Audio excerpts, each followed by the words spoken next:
Good afternoon. It's Wednesday, the 4th of July, 2018. Just, well, what is it? 18 minutes past 1 o'clock.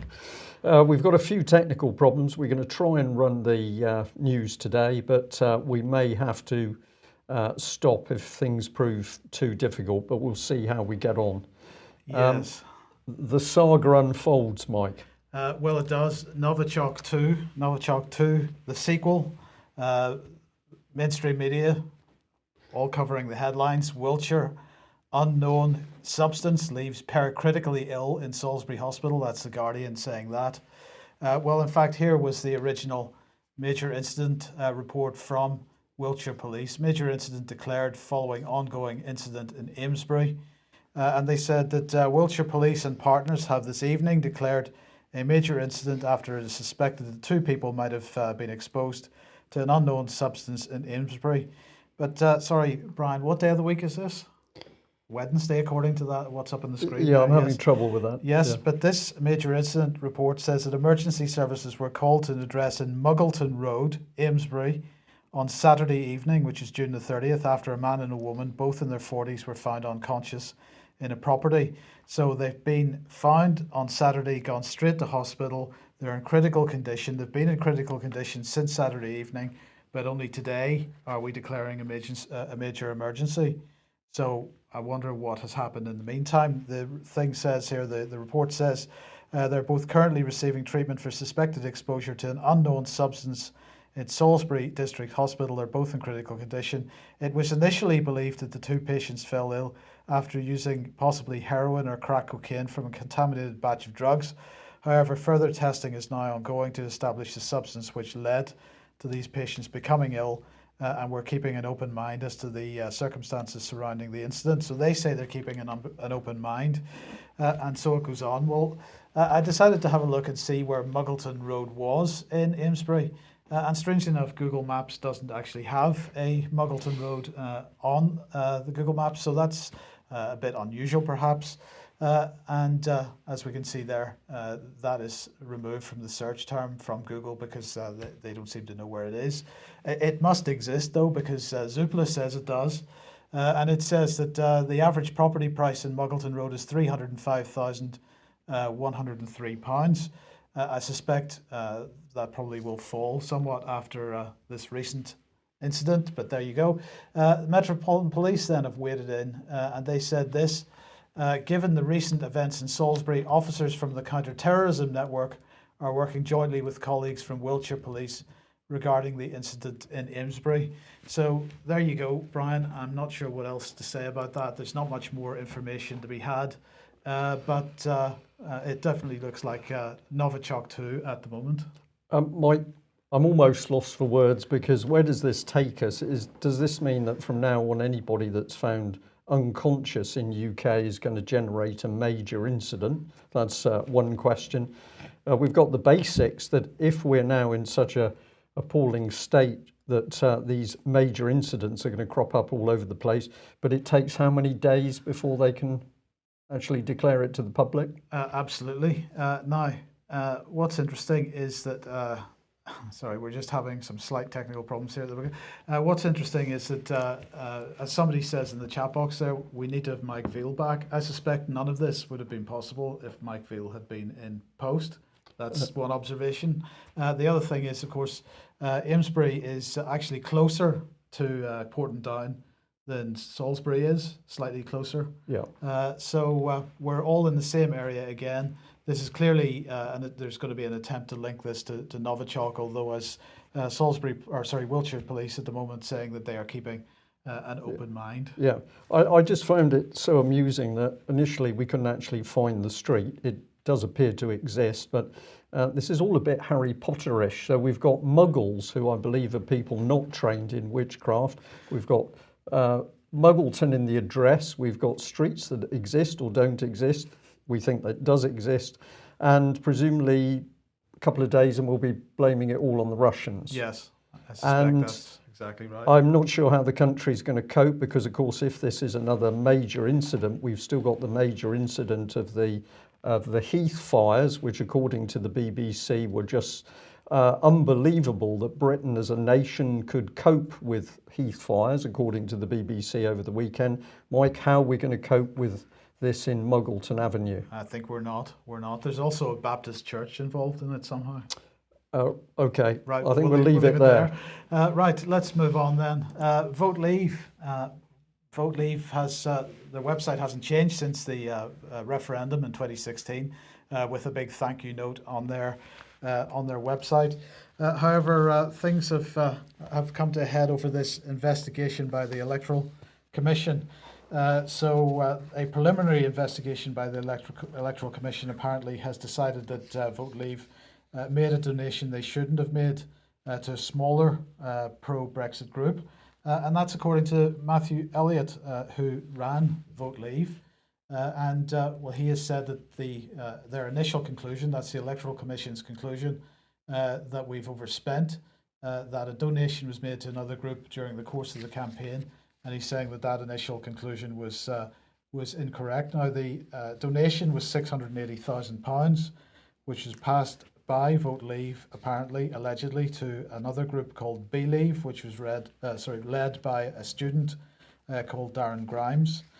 So this is the allegation. Now, what's interesting about this is the Electoral Commission initially looked into this event, said nothing to see here, folks, and then apparently they received further information from a whistleblower, and they've looked into it further and come to these conclusions. But what's interesting is that the Electoral Commission had not at this point published anything on this, so they haven't made any public allegations. What they did was that they sent an initial report to Vote Leave and gave Vote Leave 28 days to respond. That response period ends today, and Vote Leave have decided that they're going to make this story public. So the Electoral Commission have said this. The Commission has concluded its investigation and, having reached initial findings, provided Vote Leave with a 28-day period to make any further or new representations. That period ended on Tuesday, the 3rd of July, so that was yesterday. The unusual step taken by Vote Leave in sharing its views on the Electoral Commission's initial findings does not affect the process set out in law.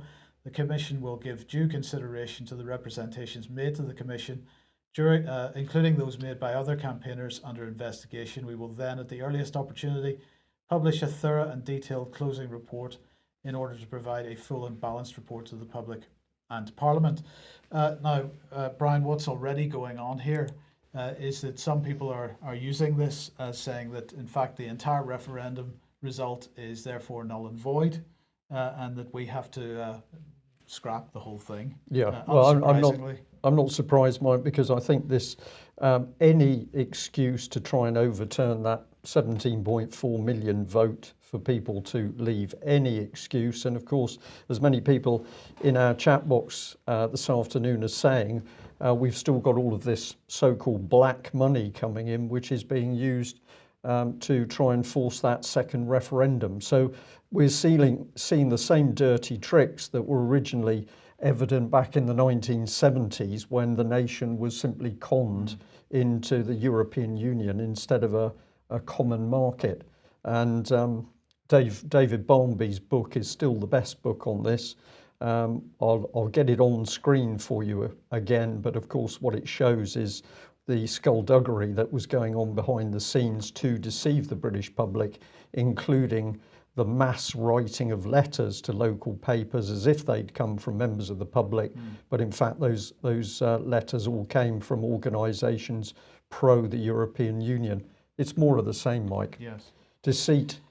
Well, let's come on to the subject of defence, and this brought a smile to my face because we've got Plymouth MP claiming blackmail and bullying over defence spending. So the situation at the moment is that Britain's defences are almost non-existent. We're seeing the army ripped to pieces, the Royal Navy ripped to pieces. We've problems with the major ships, we've problems with spare parts, with manning, with refits. It goes on and on. But of course, the MPs are simply ignoring the evidence. Local Plymouth MPs should be, of course, very concerned because supposedly Devonport Naval Base, the largest naval base in Europe, is rapidly moving towards closure. That's our opinion.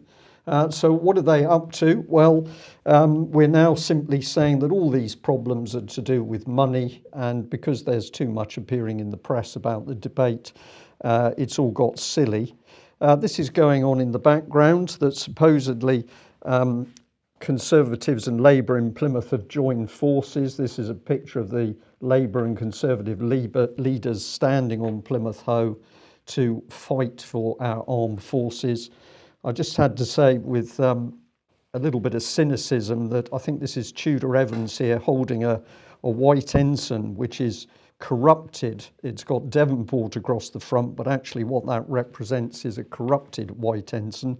But supposedly we've got everybody working now to support particularly the Royal Navy.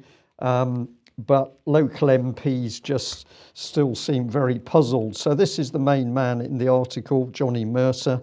He says the cacophony of newspaper headlines of late, blackmail and bullying around defence spending is in danger of pushing an extremely serious subject into the absurd. Frankly, at times I've been embarrassed. This is the man who said he'd no idea what was going on at one point, Mike, if you remember that. This debate needs to be had by serious people making serious contributions to a serious matter.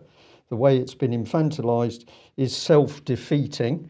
And he goes on with some amazing suggestions. The armed forces have been slow to accept that technological advances meant that it was possible for them to do more with fewer troops, planes and warships. So this is an interesting little slant by this man. He's effectively blaming the armed forces themselves for effects of cuts and telling them that they can do a lot more with fewer troops, planes and warships. Britain could be better off with a smaller army, 60,000 to 70,000. This is what UK Column was talking about 5-6 years ago, and more capable and better equipped. And with 60 or 70 new F-35 fighters that could be kept at high readiness rather than the original plan for 138, which would bankrupt us. I don't think, in my opinion, I do not think this man has got any sort of strategic, acumen on the state of Britain's armed forces. And of course, it is a complete lie to say that all the problems have been created solely by money, because we know that there have been huge problems in procurement, in the way the government has handled the military. So I'm not quite sure where he's taking us, but I don't think it's anywhere good. Well, let's look at the fishing industry then, because obviously this is one of the big bones of contention over Brexit. So here's the graphic that the Tories are pushing out this morning. It's not really, it's a rendition of it or a skit of it, because this is the fairer share of fishing opportunities that the Tories envision for Britain. That's a man standing on the foreshore with a fishing pole, because certainly there won't be enough for any trawlers or anything like that.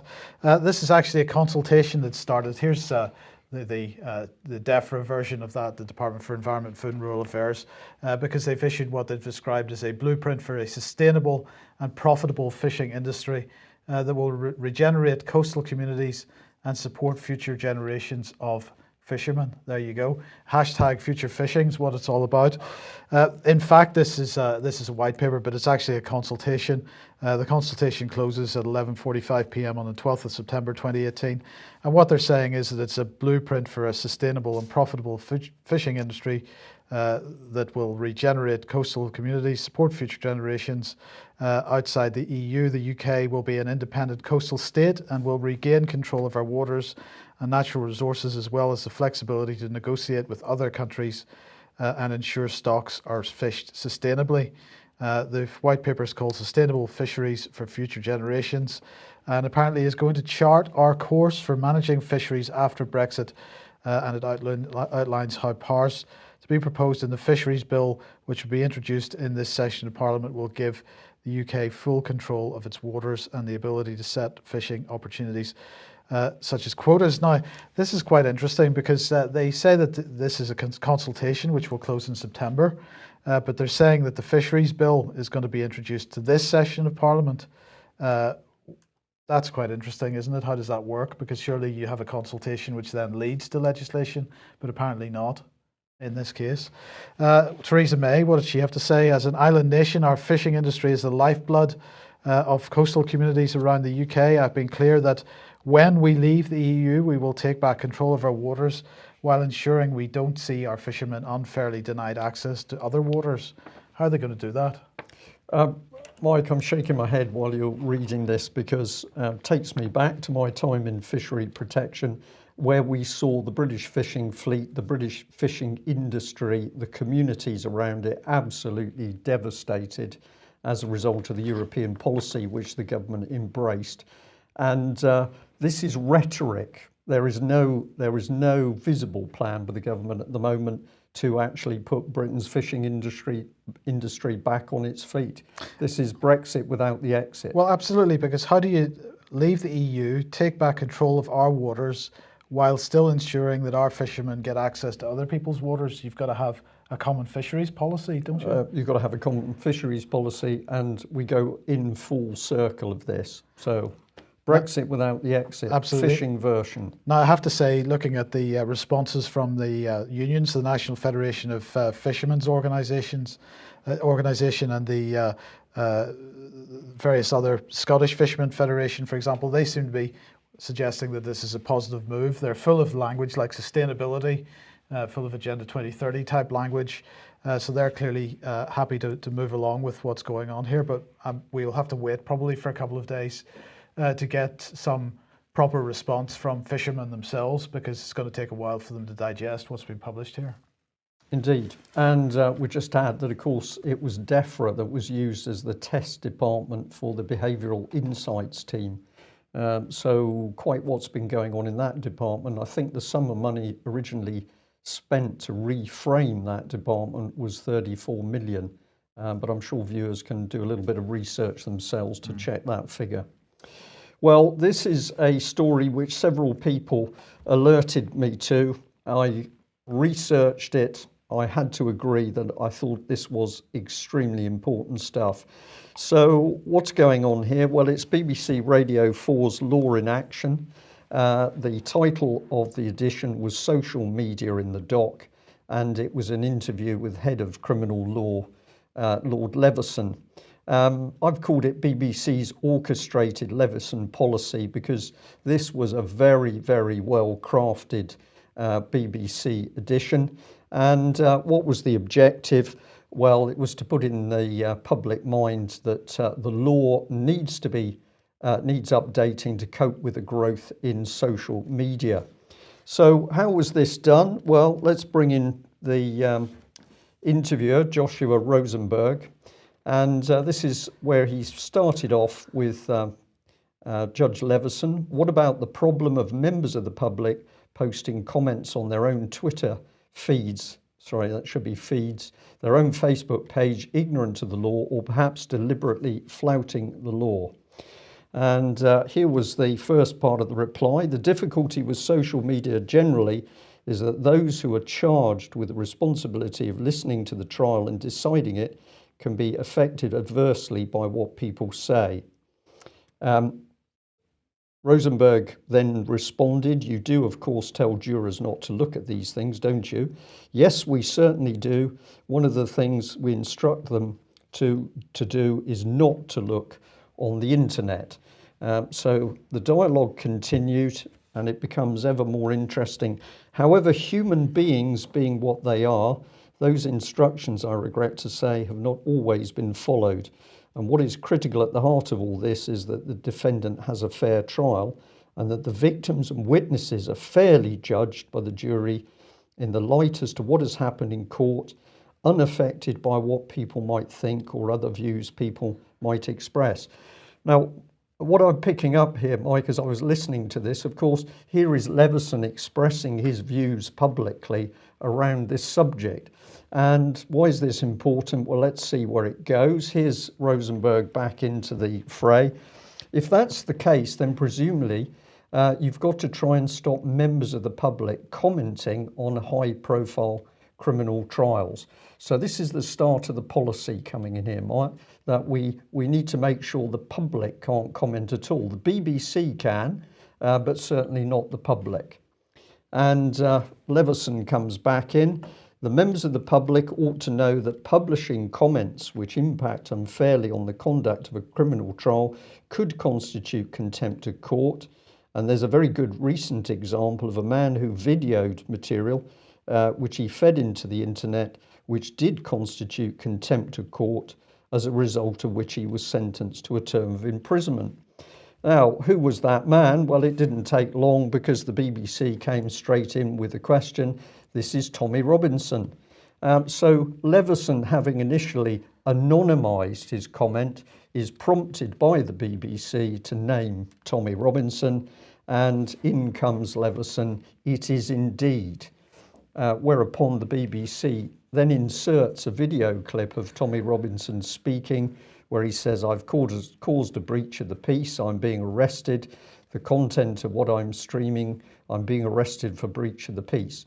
So the BBC, in editing this interview afterwards, or else it was preordained, it was set up to focus in on Tommy Robinson, we don't know, but we can see that the BBC working hand in glove here with Brian Leveson to get this change policy into existence. Joshua Rosenberg continued, but surely jurors can be relied on to ignore prejudicial comments on social media. I suggested to Sir Brian Leveson that if we can trust juries to decide whether defendants are guilty, we can trust them to judge cases on the evidence they hear in court. Well, of course, ordinary people are not the same as the illustrious court officials. So Brian Leveson said, "Let me start by saying that I do trust jurors, and over nearly 50 years I've watched jurors work hard to reach fair verdicts according to the evidence. But you have to bear in mind that jurors are human beings, just like all of us. And what's more, they don't have the experience that lawyers have of coming into court every day and sifting material. They're inevitably affected by everything that goes on around them. And if they do have access to what can be vituperative, I think is the word, and horrible material on Twitter or an internet feed, then the risk is they'll be affected out of it." So those because judges never get affected by anything. Judges never get affected by anything except when they're affected and speaking out publicly, as Brian Leveson is. And really, those silly little public people, you are not really going to understand what we've prepared for you in court. So let's move on to this.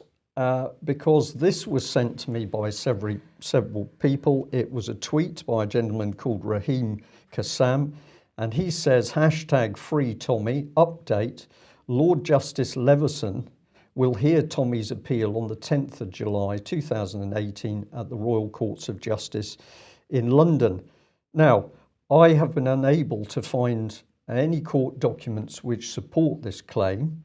I have had the claim pushed through as coming directly from the family of Tommy Robinson.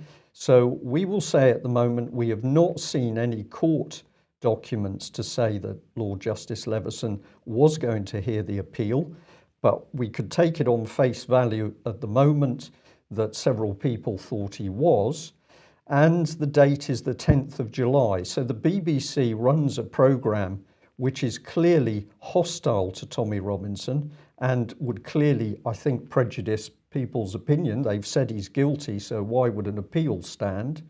But the same judge apparently moves from the BBC interview to run the appeal. I say, Mike, that if this is true, I do not see how Lord Leveson can stay as head of criminal law in this country. It's surely untenable. Well, let's remember that Lord Leveson is not only interested in the law, he's also interested in what people can say in the press. And of course, we can just go back a couple of years to see him standing shoulder to shoulder with Sir David Bell of Common Purpose. And what was the name of the game here? It was introducing effectively government controls on the press and media. And if we follow the cycle through, UK column reported a great deal on this. The Daily Mail eventually reported some 12 pages, along with reports in the Telegraph and the Guardian and the Sun. But what we can see is a path from the organisation Demos, bottom left, which in 2002 ran a project, an examination of the relationship between government and the media. And then, surprise, surprise, Common Purpose then works through with Julia Middleton and David Bell to set up, excuse me, the Media Standards Trust, which then transformed into Hacked Off, which provokes David Cameron into setting up the Leveson inquiry. So we've got a judge, but this judge, to me at least, seems to be highly politically active. And I think the relationship with the BBC over that Tommy Robinson report requires a number of questions to be asked. But if we end with this angle, so we just come back to where he says that it's very important that people in court have a proper trial, that jurors are not affected, that the victims and witnesses are fairly judged.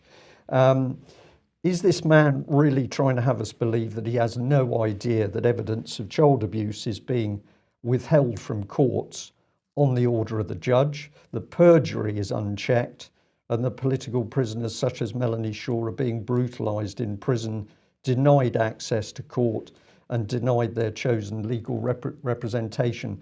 This man is apparently completely unaware of that. I'm not sure I believe that. But we'll end on this point because when I was looking at this material, I was really appalled to see this kind of posting. A lady has put, "It's time for the British humans and all the humans of the world to take to the streets by the overwhelming thousands and permanently remove every unlawful leftist Muslim and Muslim-loving maggot, as well as all other less than human obstacles presently standing in the path of humanity, and it's time for the planet to get a bloodbath." So this is really a key problem, that we've got serious questions of the law being undermined by what is grossly offensive extremist language. So I think the message from the UK column is we can see that there are serious things going wrong with the courts and the legal system, but they need to be dealt with in a professional, calm and measured way if the best effect is going to be achieved. So I'll leave our audience to think about that and to think about that cycle through the BBC Radio 4 interview. Right, I just wanted to mention this. This is Elisa Milano. Now, I don't follow Elisa Milano on Twitter, but this was sent through to me. And this person saying, "Oh my God, oh my God, oh my God, stop what you're doing and watch this. If you're okay with this, then unfollow me because you have no heart." And she's talking about a little video that is attached to the tweet. And it's all about children going into US courts to be dealt with, children that are apparently unaccompanied minors that have come into the country through immigration. And apparently this piece of, I'm going to say this is an absolute piece of disgusting propaganda because it claims to be based on court documents. And the implication is that children are left on their own to fend for themselves in courts while they're being removed from the country.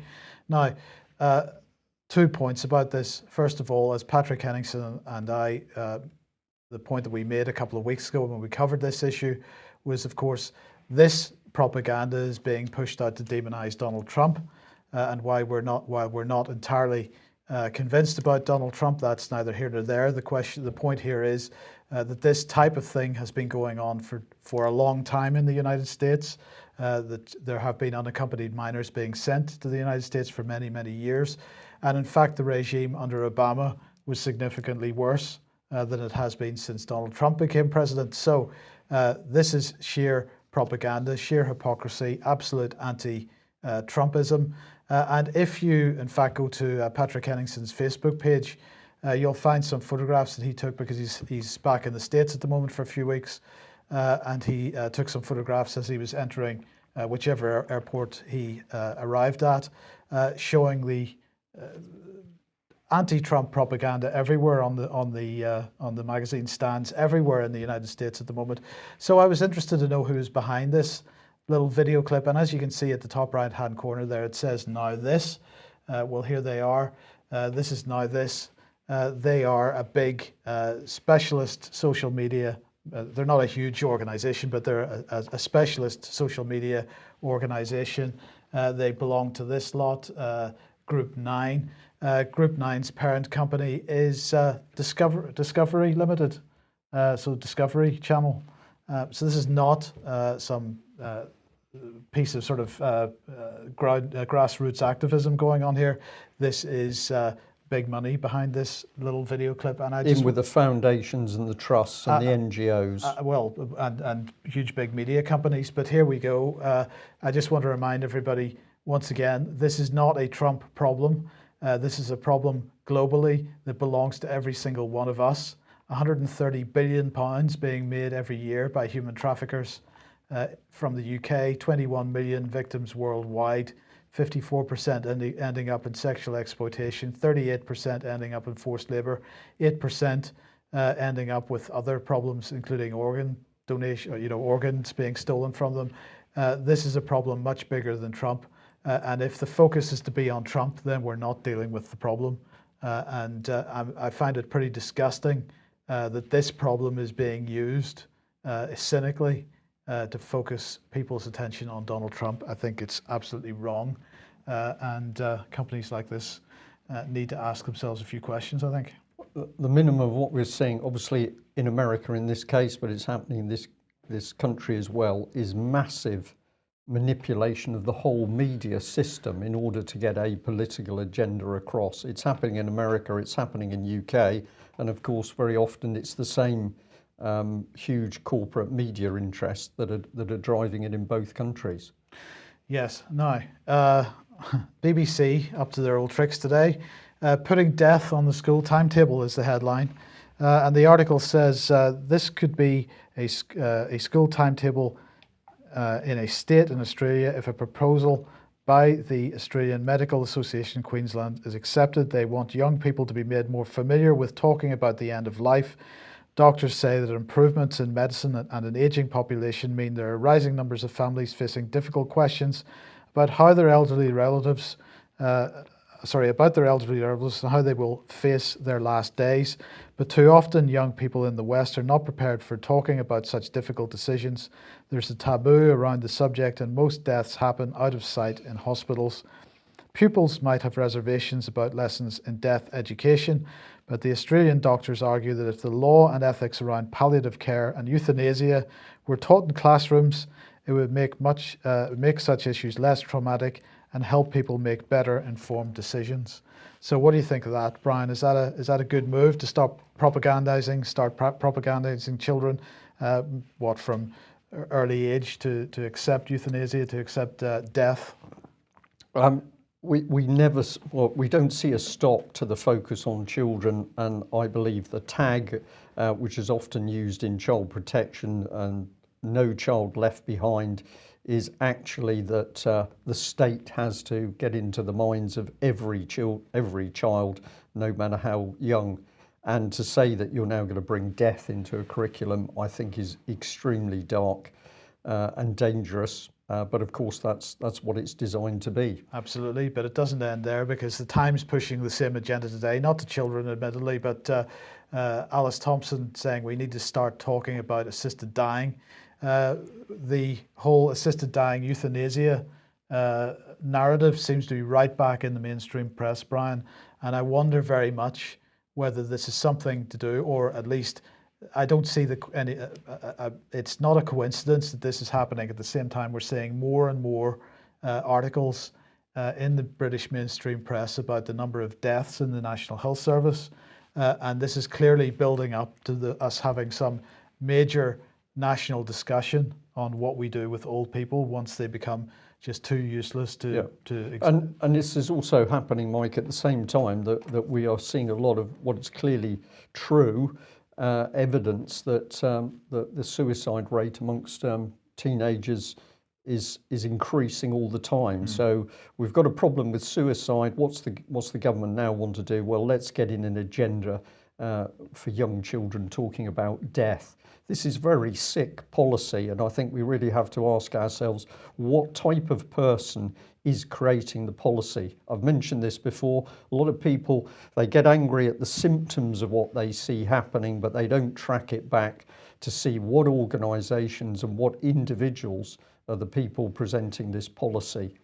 Well, who produced the policy for this? We talked a while ago about the felling of trees in Sheffield.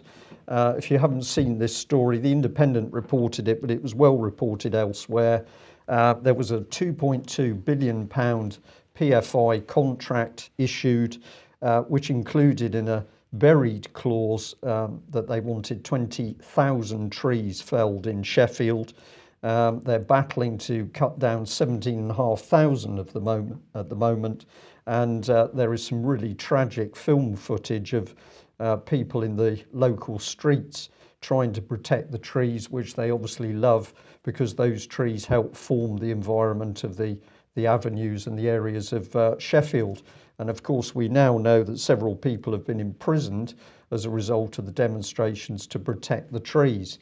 Well, just by remarkable coincidence, we found this, Devon Live, outcry as towering trees cut down across Exeter.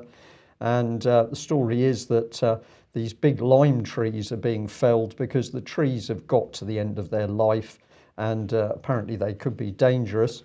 But the local Greens in Exeter are not convinced by this, and they're asking questions.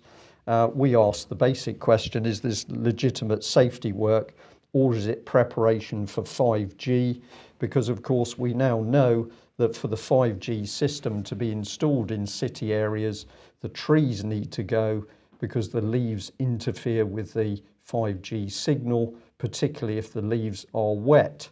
Well, by remarkable coincidence again, and thank you very much to the person who sent this to us, we now know that a few days ago, Plymouth Councillor Sue Dan was speaking in full council meeting, and she said, I'll be putting forward a new tree policy and also a new tree management system to manage the trees effectively and take on board what residents say. So that was all very cosy language, but just quite remarkable that all around the country at the same time, we've got cities talking about the need to manage trees, to get tree policy in place, and the need to cut trees down. The evidence for us is very clear. This is policy to introduce 5G. The trees have to go in urban areas in order to get the full 5G coverage.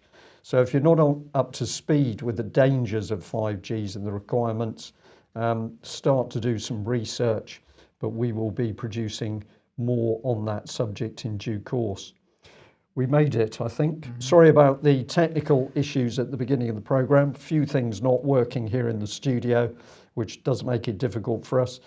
Can I say a big thank you to the people who organised the meeting in Totnes, Jason and Louise. That was yesterday afternoon. Great success, and some wonderful people gathered together to see what they could do about the problems in UK.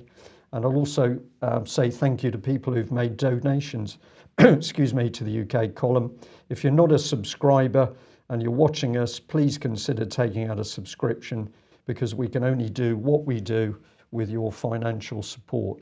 We'll be back at the same time tomorrow with guest Alex Thompson. See you then. Bye-bye.